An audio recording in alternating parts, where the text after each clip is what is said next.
তৃণমূলের দুর্নীতিগ্রস্ত দল স্বীকার করলেন কংগ্রেসের বিশেষ পর্যবেক্ষক প্রকাশ যোশী। কিন্তু কেন্দ্রের বিরুদ্ধে লড়াইয়ে সেই তৃণমূলের সঙ্গে হাত মেলাতে কোনো অসুবিধে নেই প্রশ্নে সাফাই দিলেন তিনি। এসআইআর এখনো শেষ হয়নি, তার আগে ভোট নিয়েও সংশয় প্রকাশ করেছেন প্রকাশ যোশী। তবে নির্বাচন কমিশনের বিরুদ্ধে তৃণমূলের সুরেই সোচ্চার হয়েছেন ওই কেন্দ্রীয় নেতা। Committee honourable president Abhijit Mukherjee दादा, हमारे डिस्ट्रिक्ट कांग्रेस कमेटी के ही वर्किंग प्रेसिडेंट हमारे ब्रदर संजय अधिकारी जी, हमारी बहन नैनी जी, और यहाँ हमारे सेवा दल के साथी और आप सभी मीडिया के हमारे सब साथी लोग, आप सब जानते हो कि बहुत जल्दी बंगाल में असेंबली चुनाव का अनाउंसमेंट हो जाएगा। 5 साल तो ये तो ठीक है, इसका और भी 10 साल से टीएमसी का गवर्नमेंट है। जब भी चुनाव आते हैं तो हर राजनीतिक पार्टी और विशेष तौर पर कांग्रेस पार्टी का अलग अलग फंक्शनिंग स्टार्ट हो जाता है। प्रदेश कांग्रेस कमेटी अपना काम करती है, ऑल इंडिया कांग्रेस कमेटी अपना काम करती है और एक तालमेल बिठा के आपस में सब लोग काम करते हैं। तो ऑल इंडिया कांग्रेस कमेटी की तरफ से मुझे और मेरे और भी साथी हैं जिनको पार्टी ने यहाँ पर एआईसीसी ऑब्जर्वर बनाकर भेजा है। हम लोग डिस्ट्रिक्ट वाइज टूर कर रहे हैं, हर जिले में जाकर जो भी कांग्रेस से, जो कांग्रेस के साथी लीडर्स, कार्यकर्ता पार्टी से चुनाव लड़ना चाहते हैं उनसे, और हमारे जो पार्टी कैडर के लोग हैं, प्रदेश के पदाधिकारी, डिस्ट्रिक्ट ऑफिस बेयरर्स, हमारे ब्लॉक प्रेसिडेंट्स और सभी प्रकोष्ठ फ्रंटल्स, उनके जो भी हमारे साथी हैं उनसे हम मिलते हैं इस प्रोसेस में, और कैसे चुनाव को लड़ा जाएगा उस पर बात करते हैं। उसी प्रक्रिया में, उसी प्रोसेस में आज मैं यहाँ पर बीरभूम आया हूँ and I am grateful to Abhijit dada and Sanjay भाई कि आप लोगों ने बहुत अच्छा यहाँ पर आयोजन किया। तो सबसे बड़ी बात कि इस बार ये चुनाव बहुत स्पेशल होने वाला है। बहुत सालों के बाद यहाँ के जो स्थानीय कार्यकर्ता हैं, लोकल वर्कर्स हैं वेस्ट बंगाल के, और यहाँ के लोकल लीडर्स, जो स्टेट लीडरशिप है, डिस्ट्रिक्ट लीडरशिप है, ब्लॉक लीडरशिप है, वो सबकी इच्छा थी कि बहुत सालों से हम अलायंस में चुनाव लड़ते हैं और बहुत सी सीटों पर, लगभग मैक्सिमम सीटों पर कांग्रेस का सिंबल नहीं आ पाता है, कैंडिडेट नहीं होता है, क्योंकि अलायंस में हमको कम सीट भी मिलती है। तो बहुत सी सीटें ऐसी हैं जिसमें पिछले 20 साल से कांग्रेस का कैंडिडेट नहीं था। तो सबने मिलकर ये डिमांड रखी कि इस बार जो भी रिजल्ट होगा अच्छा होगा, लेकिन कांग्रेस अपने दम पर चुनाव लड़ेगी। तो ये बहुत अच्छी बात थी। इस डिमांड को जब हाईकमान के सामने रखा गया, माननीय राहुल गांधी जी के सामने रखा गया, मल्लिकार्जुन खड़गे जी जो हमारे राष्ट्रीय अध्यक्ष हैं उनके सामने रखा गया, तो उन्होंने भी इसको उत्साहित किया, प्रोत्साहन दिया और अप्रूव किया कि नहीं, आप लोगों की इच्छा है, अगर अकेला लड़ना है चुनाव बिल्कुल लड़िए। तो इसका नतीजा क्या हुआ? मैं तो पूरे प्रदेश में घूम रहा हूं, अभी नॉर्थ कलकत्ता भी गया था, फिर अभी मालदा, मुर्शिदाबाद, उत्तरी दिनाजपुर, सभी जिलों में जहां जहां मौका है वहां जा रहे हैं। कल वर्धमान में था और उससे पहले हुगली में भी था कल। तो जहां भी हम जा रहे हैं, कांग्रेस का कार्यकर्ता के अंदर एक नया जोश है, एक नया उमंग है। जिन सीटों पर हम लड़ते थे उस पे, और उससे ज्यादा जिन पे नहीं लड़े दादा, जिस पे आज तक नहीं लड़े हम लोग, उस पे भी ज्यादा जोश है कि कम से कम कांग्रेस का सिंबल वहां लड़ेगा। तो इस बार ये चुनाव स्टेट गवर्नमेंट, मैं पूरा ट्रैवल कर रहा हूं, देख रहा हूं क्या स्थिति है, सड़कों का इंफ्रास्ट्रक्चर कहीं नहीं है, और इस राज्य सेंट्रल गवर्नमेंट नेशनल हाईवे के नाम पे कुछ कुछ रोड बना रही है। कल मैं वर्धमान से उधर से आ रहा था तो रास्ते में एक नया रोड बना हुआ, पूरा पुल गिर गया, उसका साइड पूरा गिर गया, पूरा ट्रैफिक जाम साइड से निकल के आना पड़ा। तो ये स्थिति है। प्रदेश में भ्रष्टाचार की स्थिति बहुत खराब है। प्रदेश के अंदर भले ही सरकार कैसी भी दिखती हो, मुख्यमंत्री दिखने में अपना सादा जीवन दिखाते हों, लेकिन सच्चाई है कि भ्रष्टाचार इस समय बहुत चरम पे है। लॉ एंड ऑर्डर का कोई नामो निशान नहीं है। और ऐसी जो सेंट्रल गवर्नमेंट है, बीजेपी की सरकार है, उसने भी कोई कसर नहीं छोड़ रखी इस अच्छे प्रदेश में, जहां पूरा अभी तक भाईचारा था, अभी भी है, आप देखेंगे तो, लेकिन उनकी पूरी कोशिश है यहाँ का सांप्रदायिक सद्भाव को खत्म करने की, बिगाड़ने के, और वही उनकी ताकत है बीजेपी की। वो उसी ताकत के, तो यानी दो जो बड़ी पार्टियां, एक राज्य का पार्टी, स्टेट पार्टी टीएमसी, वो सिर्फ और सिर्फ लोगों को भड़काकर, एक डेवलपमेंट का उनके पास कुछ नहीं है तो लोगों को भड़काकर ऐसे चुनाव लड़ना चाहती है।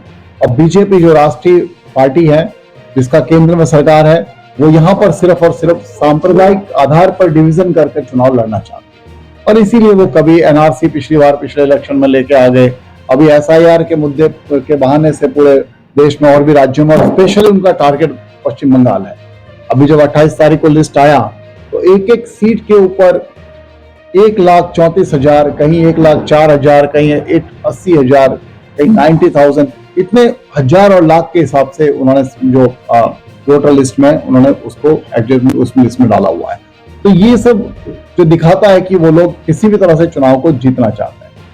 कांग्रेस पार्टी निश्चित तौर पर बहुत टाइम के बाद पूरा चुनाव लड़ रही है, 294 सीट पर लड़ रही है।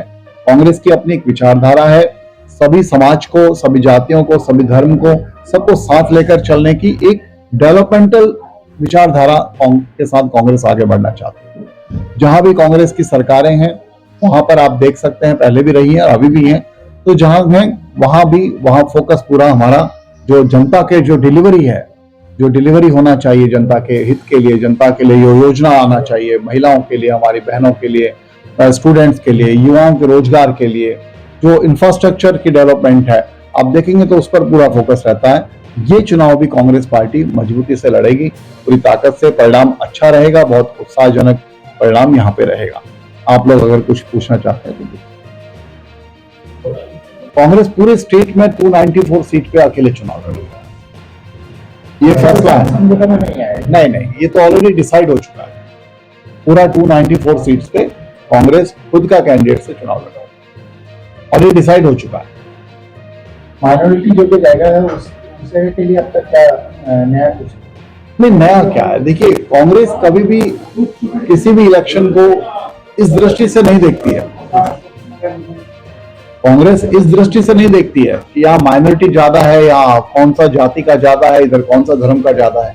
कांग्रेस ये देखती है कि जनता के लिए कांग्रेस का कौन सा कार्यकर्ता या कौन सा लीडर अच्छा काम कर सकता है, कौन ऐसा लीडर है जो वर्कर्स में पॉपुलर है, जो वर्कर्स को भी साथ जोड़ सकता है, जिसका पब्लिक में इमेज अच्छा है, ये कांग्रेस देखती है। तो ये कभी भी कांग्रेस नहीं देखती है। और यहाँ तो हर सीट पे माइनॉरिटी वोट तो अच्छा सभी जगह है, तो लेकिन ये आधार नहीं होगा कभी भी टिकट के लिए। उसका आधार पार्टी ये देखती है कि कितना समय से कांग्रेस में काम कर रहे हैं और वर्कर्स को साथ में लेके चल सकता है कि नहीं चल सकते हैं, और जनता के बीच में उसकी इमेज अच्छा होना चाहिए।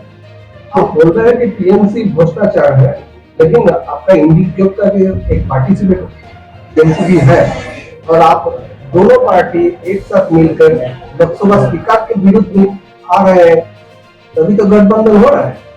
नहीं, देख कौन आ रहा है लोकसभा स्पीकर के साथ में खिलाफ में? मोशन लेके आया ना। हाँ, लेके आए। हाँ, तो वो ठीक, मैं वही बात कर रहा हूँ कि जब हम नेशनल इंटरेस्ट में बात करते हैं तो नेशनल इंटरेस्ट के लिए, हमारे लिए, पूरे देश के लिए जो सबसे बड़ा थ्रेट है आज की तारीख में, वो बीजेपी की गवर्नमेंट है, एनडीए गवर्नमेंट है।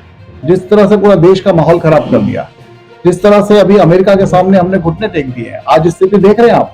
पूरे देश के अंदर सिलेंडर ले लेके लोग कैसे घूम रहे हैं, सिलेंडर नहीं मिल रहा है। बैंगलोर, तमिलनाडु, कहीं यहाँ भी ऐसी स्थिति आने वाली होगी, हो सकता है आ गई होगी कि रेस्टोरेंट्स बंद होने शुरू हो गए हैं। छोड़ दीजिए, एचपी ने जो गैस एजेंसीज हैं, जो ये इंडियन ऑयल और एचपी वगैरह ने, इन्होंने ऑफिशियल लेटर इशू कर दिया कि अभी हम कमर्शियल सिलेंडर्स नहीं देंगे आगे। ये सिचुएशन है हमारा घुटना टेकने पे, ये डील करके आया मोदी जी वहां पे। तो वहां पर नेशनल इंटरेस्ट में सभी पार्टीज जो भी उसके, हम सब साथ में है, उसमें मैं बात नहीं कर रहा हूं, लेकिन बात यह है कि हम अपना चुनाव लड़ रहे हैं। कांग्रेस पार्टी यहां पर अकेले चुनाव लड़ रही है, तो डेफिनेटली जो राज्य सरकार की कमी रहेगी, स्टेट गवर्नमेंट, उसको तो जनता के बीच में लेके जाएंगे ना। अब उसमें सभी कुछ होगा, उसमें कुछ करप्शन भी होगा, उसमें कुछ लॉ एंड ऑर्डर की बात भी होगा, उसमें जो प्रॉमिसेस किए थे पिछले 5 साल में, नहीं पिछले 10-15 साल में, वो डिलीवरी हुआ कि नहीं हुआ, वो भी सब उसमें आ जाएगा। ऐसा का फाइनल लिस्ट अभी तक नहीं जी, और चुनाव भी अनाउंस होने वाला है। बिल्कुल, सबसे पहले आप कैसे चुनाव अनाउंस कर सकते हैं?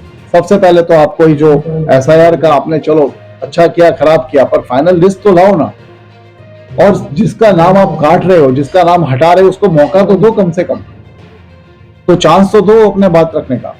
लेकिन सरकार तो कैसे पैसे भी SIR लाए किस लिए? इसीलिए लाए ना कि मैक्सिमम वोटर्स को बाहर कर दो।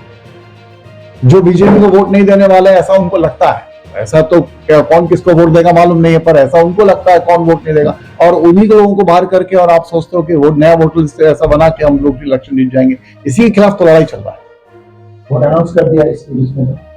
देखते हैं, वो लड़ाई है, हमारा बड़ा लड़ाई है, उसको लड़ेंगे। 2011 से आप किसी न किसी पार्टी के साथ वेस्ट बंगाल में आप गठबंधन में लड़े हैं, जी, पहले जी। टीएमसी के साथ, फिर लेफ्ट फ्रंट के साथ। जी। तो दोनों ही अलायंस में जो हुआ था कि ज्यादातर सीटें टीएमसी या फिर लेफ्ट फ्रंट को मिला था, आपको कम मिला था। यस। तो जिस इलाके में आपका लगभग 10 या 15 साल से आपका कैंडिडेट नहीं था, वो किसी दूसरे पार्टी के लिए काम किया हो, तो वहां पे अपना कैंडिडेट खड़ा करके इलेक्शन लड़ना, वहां पे आपका माहौल कैसा रहेगा? आप क्या देख रहे हैं? और आपका पार्टी के जो वर्कर्स है वहां पे मोटिवेटेड है कैसे? देखिए, सबसे पहली बात कि 2011 हो या उसके बाद का 16 हो या 2021 का चुनाव, ठीक, वो सभी चुनाव में जिसके साथ भी अलायंस था, वो भी हमारे स्टेट के जो लीडर्स थे और वर्कर्स जो भी लीडर्स थे, उन्होंने जो भी पार्टी के सामने ऊपर हाईकमान में रखा होगा, उसी के हिसाब से पार्टी लीडरशिप ने, हाईकमान ने उसको एक्सेप्ट किया होगा। आज भी यही स्टेट लीडरशिप ने जाके जब बोला कि नहीं हमको 294 पे लड़ना है, पूरे स्टेट में लड़ेंगे, तभी तो शुरुआत होगा। और फिर हम चुनाव नहीं लड़े, इसका मतलब ये नहीं है ना कि कांग्रेस पार्टी उन असेंबली के अंदर कांग्रेस का वर्कर नहीं है। कांग्रेस का वर्कर तो पूरा 294 असेंबली के अंदर आज भी काम करता है। कोई भी दिल्ली से कोई प्रोग्राम आता है तो वो ऐसा तो नहीं है कि जहां हम इलेक्शन लड़े थे वही वो प्रोग्राम होगा। जितने भी ब्लॉक हैं यहाँ पे, वो सभी ब्लॉक के अंदर वो प्रोग्राम होता है ऑलरेडी। हमारी जो यूनिट्स हैं, ऑर्गेनाइजेशनल स्ट्रक्चर है, वो हर डिस्ट्रिक्ट में और हर ब्लॉक में है, तो वो अपनी जगह पे। ये हो सकता है कि जहां चुनाव लड़े हैं वहां थोड़ा ज्यादा स्ट्रांग होगा, और जहां पे हम नहीं लड़े वहां पे हमें और ज्यादा मेहनत करने की जरूरत पड़ेगी, ये पॉसिबल है। पर कांग्रेस पार्टी की प्रेजेंस तो पूरे स्टेट में सब जगह है। और ये आप जो सेंट्रल में जब कोई रैली हो रहा है, फिर राहुल गांधी के बगल में अभिषेक बनर्जी या ममता बनर्जी दिख रहे हैं, उसके खिलाफ ही अगर यहाँ पे राहुल गांधी चुनाव के प्रचार में आए और इसी के खिलाफ बोलेंगे, तो इसमें कोई कॉन्फ्लिक्ट ऑफ इंटरेस्ट नहीं आएगा? हालांकि मैं इसमें क्लियर कर चुका हूँ, और अभी जस्ट इसके पहले तो यही पॉइंट दादा ने बोला था और मैंने उसको क्लियर भी किया। दो अलग अलग लड़ाई है। स्टेट के में हम चुनाव लड़ रहे हैं, ठीक है, हम यहाँ अलायंस में नहीं लड़ रहे हैं, तो अपनी बात तो रखेंगे ना। तो अपनी बात जब रखेंगे, हम अपनी बात जब रखेंगे, तो डेफिनेटली जो रूल कर रही है पार्टी, उसकी गवर्नेंस पे तो बात होगा ही ना।